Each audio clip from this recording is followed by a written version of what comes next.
तो सानाम गाते को सेगुन दाराम इवेंट टेक चैनल ते तबे तेन दो आर मिटटा नवा वीडियो अगू कते नि हेज अकना। तो नवा वीडियो दो ना नोनकान पैटर्न चेक लेका पे बनाओ ओना हो पिक्सेल लैब एप्लीकेशन रे ओना गिन ले पे नवा वीडियो रे। तो नवा वीडियो रे ना बेजोर टूल मेना तो ओना रे पूरा ओना हो पे चेक दाड़िया और मास्किंग हो पे चेक दाड़िया और बंखा ना भेगार ते मिटटा मास्क लगिन हिन अगुया वीडियो। तो नवा वीडियो मुचे धरे नेल ताबन पे तबे नांग पे आपे हो पे चेक दाड़िया और पे बाड़ाय दाड़िया। तो देला बन एतोहब लगे तो नोडे अडिगान नोंकान प्रोजेक्ट फाइलिंग बनाव का। तो ना हाँ पे ना जदी शेयर आपे आपे हो पे प्रैक्टिस दाड़े आपे नो ये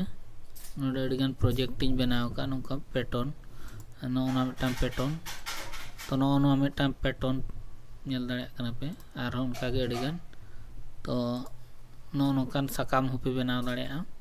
तो अड्डी नपाय माने ग्राफिक डिजाइन को जहाँ को ना स्मार्टफोन ते जहाँ ना पे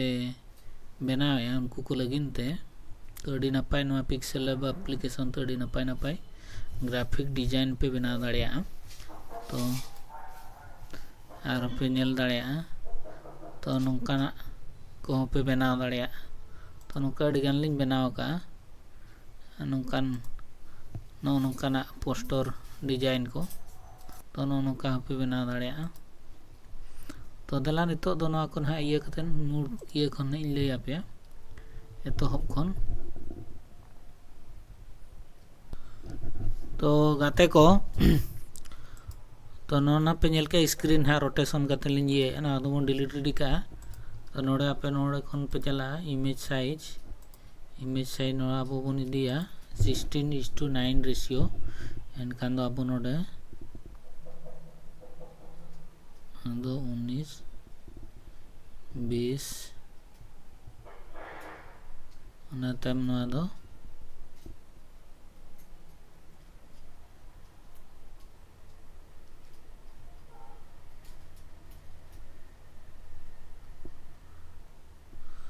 तो नोआ तो नितो तो मारांग धरा पे नेल के ताबोना।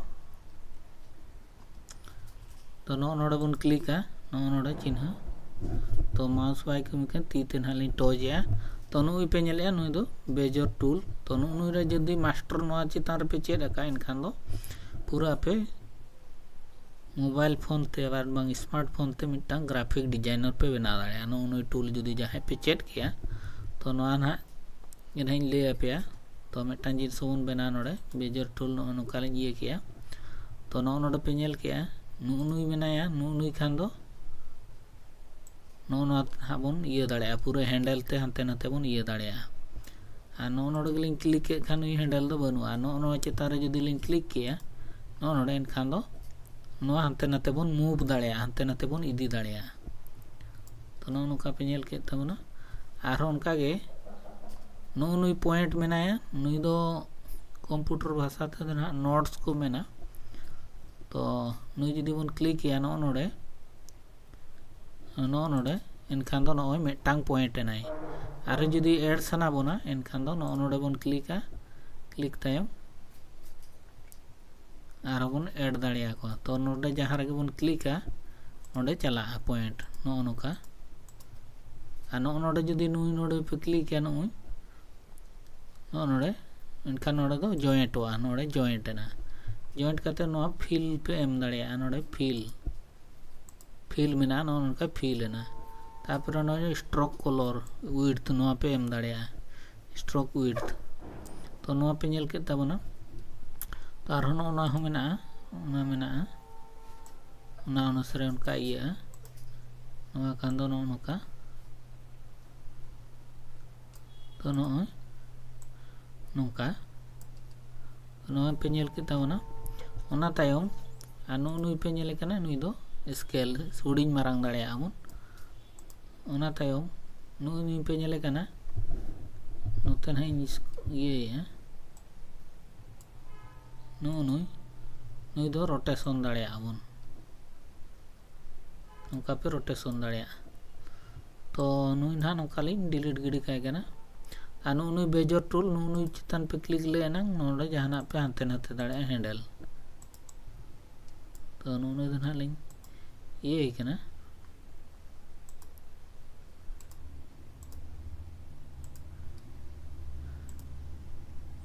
तो आर दोड़ा ना तो खुनी ले पे मिटान जिनिस बन बनावा नोडे नो बेजोर टूल पे नेल के ताबोना नुई नितो जुदी नो नोडे बन क्लिका डायरेक्ट कनेक्शन नो तरह कनेक्ट ना ओना तायम नुई नोडे चेद हो बाबन चिका दाड़ेया नो नोडे अवरी बन क्लिक उर दो नुई बेजोर इयरे बेजोर मोड तो नो नोडे अब हानते नाते दाड़ेया बन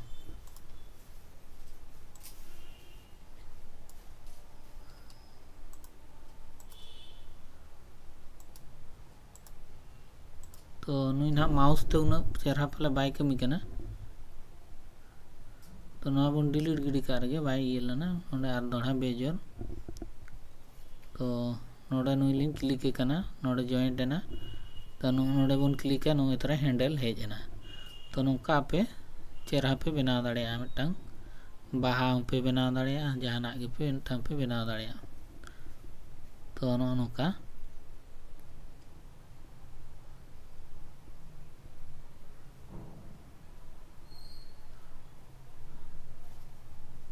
उनका पे बनाव दाड़ेया बाहा हुईन साकाम हुईन जहाना गे पे बनाव दाड़ेया पे उकाल पे चेद स्किल में ना उनका पे बनाव दाड़ेया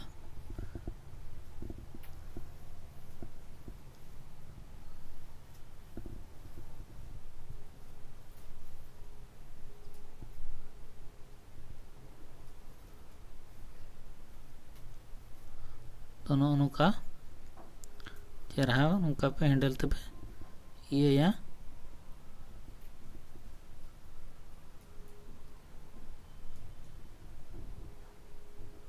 तापरे नुई पे क्लिक किया नुई पे हानते नाते पे मूव दाड़ेया आर नोडे बेजर ठन पे तुल का आर पे ये दाड़ेया नौका पे चेहरा है आर नो नितो पे कलर पे फीला नोडे सपोज लिंग फील है अली ब्लैक कलर गना ओना तायम लिंग ओके के दिया कालिंग हुडिंग किया नकालिंग सीधा के दिया नुई कॉपी लिंग इदी किया नोडे लिंग रोटेशन के दिया पे जहां लिखा पे रोटेशन उनका पे रोटेशन दाड़ेया आर लिंग कॉपी है डिलीट गिडी का आर मिटांग कॉपी नुका रोटेशन है आर मिटांग कॉपी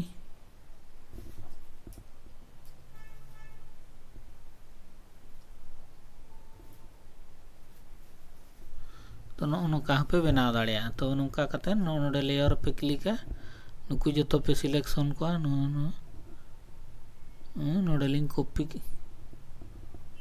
जो लिंग सिलेक्शन को नौका बन मोरजा नल के आपे मोरजना नितो आपे नोतर पे दोहो दाड़ेया और बाखान जहाँ गे बाहा लेका पे बनाव दाड़ेया नोडे आर उनका पे कॉपी दिया और उनका पे कॉपी दिया तो अलाइनमेंट हो मेना गया अदो इन दो अथड़ी ना नौका बनाए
इदिया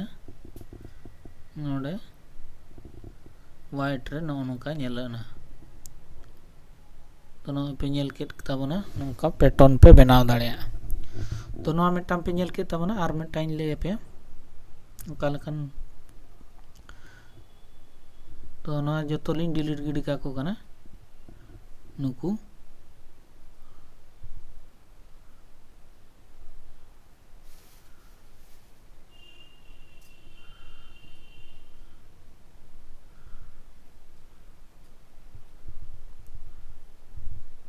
जो लिन डिलीट केट को उना तायम नितो आरहबन नावाना बन बनावा मिटांग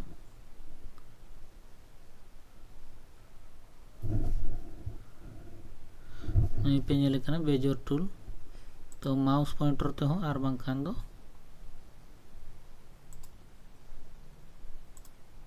तो नु नितो नो पे मूव दाड़िया हंते नाते पे इदी दाड़िया ओका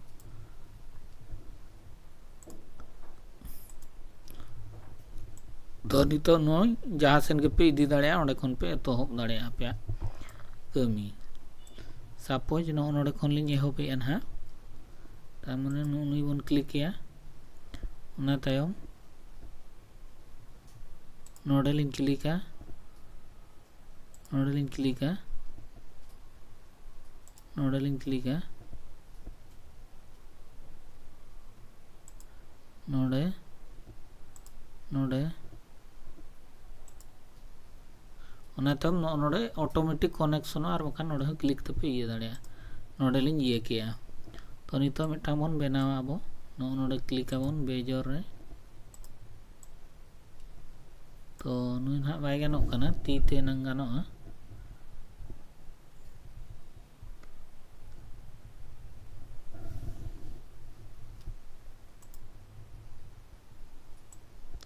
तो नोय आर दोड़ा ना बन एडिटा एडिट कतेन नोय तरह पे नेले नोका बेजोर टूल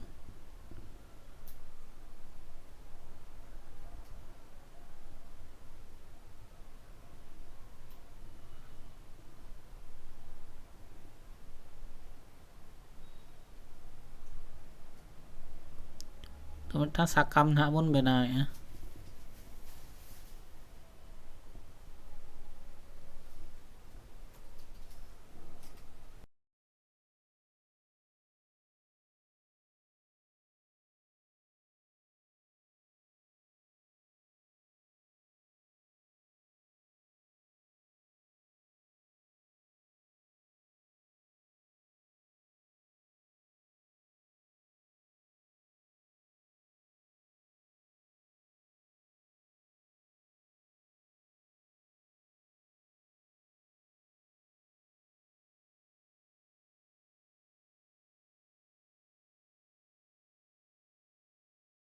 बनाव दाड़े और का नोआ दना टांग साकाम लिन कलर लिन एमे साकाम नोय तीन नापाय बनाव ना नोय तरह साकाम तो नौका पे बनाव के नौका पे बनाव दाड़े तो नोआ अडिगान कॉपी करते ना पे पैटर्न पे बनाव दाड़े तो नोआ ओका से जान नौका पे रोटेशन दाड़े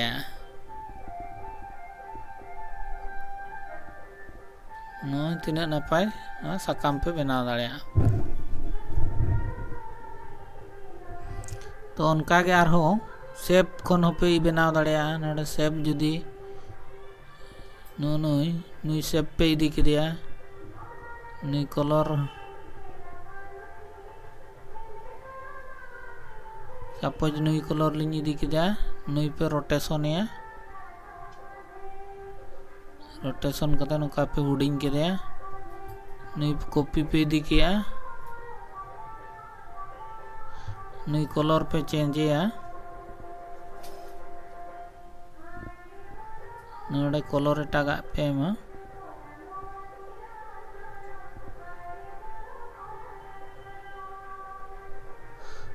कॉपी किया पे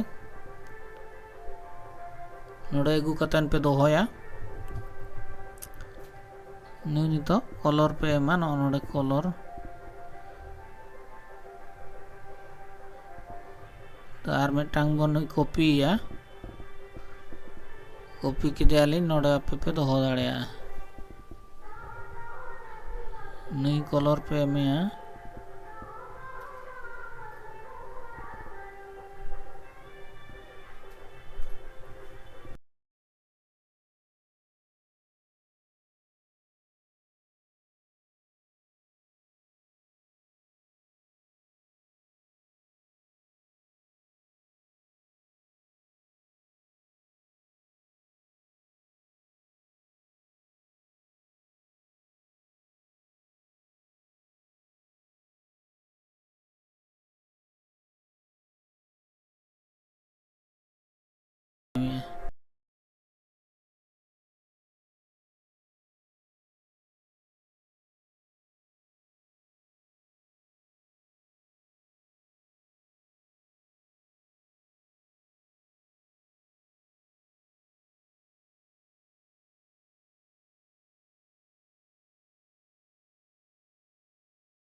तो नोंका मिटाम पे बनावा ओना तायम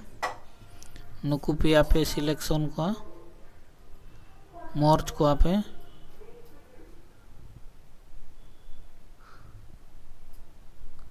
नो मर्ज ना को नोडे आर थोड़ा कॉपी पे दी लेखा नुकु हड़ी चेरा पैटर्न को बनावा नोडे पे एम दाड़िया कॉपी करते नोडे पे अगू दाड़िया तो नोका पैटर्न पे बनावा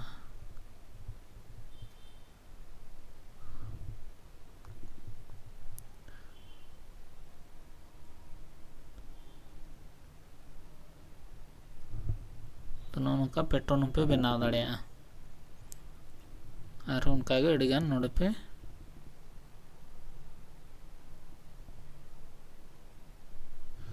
उनका ठीक ठीक पोजीशन रूपे दोहो केट खान गे पैटर्न बनाना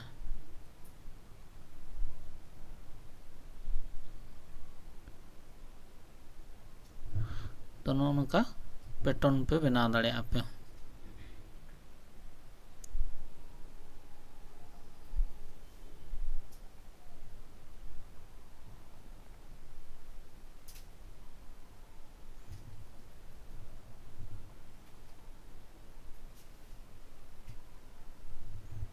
तो गाते को